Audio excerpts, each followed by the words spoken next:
পুজো হোক বা হোক পার্বণ, প্রেম হোক বা একেবারে বিয়ে, ফুলের ভূমিকা কিন্তু অনস্বীকার্য।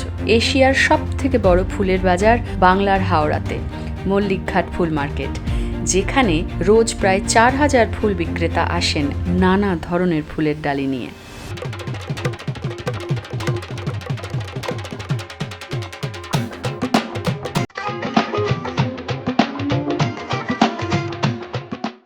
আগে তো বহুদিনের ভোর 4টা থেকে শুরু হয়, রাত্রে 9টা 10টা, আর পুজো অকেশনে 11টা 12টা এরকম টাইমে পুজো অকেশনে এরকম হয়।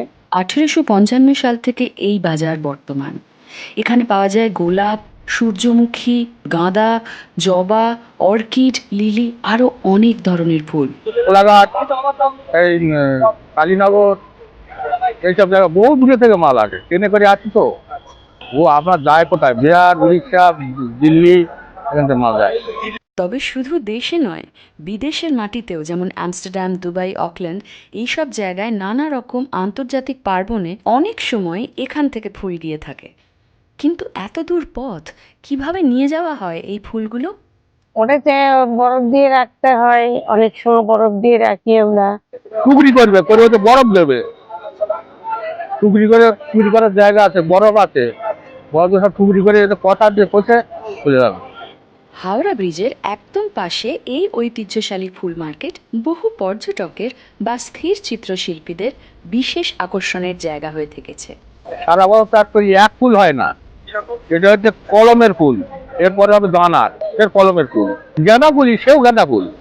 এত বড় বাজার হলেও সারা বছর বাণিজ্য সমান যায় না।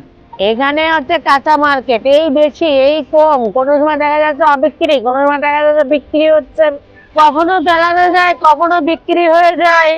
প্রকৃতির এক অনন্য সৃষ্টি ফুল, যার মাধুরী আর সুবাস ছড়িয়ে পড়ে চারিদিকে।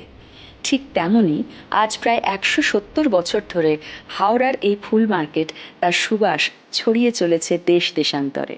কলকাতা বাঙালির এমন আরও ছোট ছোট গল্প শোনার জন্য সাবস্ক্রাইব করুন আমাদের চ্যানেলটি, আর ভাগাভাগি করে নিন এই গল্পগুলো আপনাদের আশেপাশের মনে প্রাণে খাঁটি বাঙালিদের সাথে।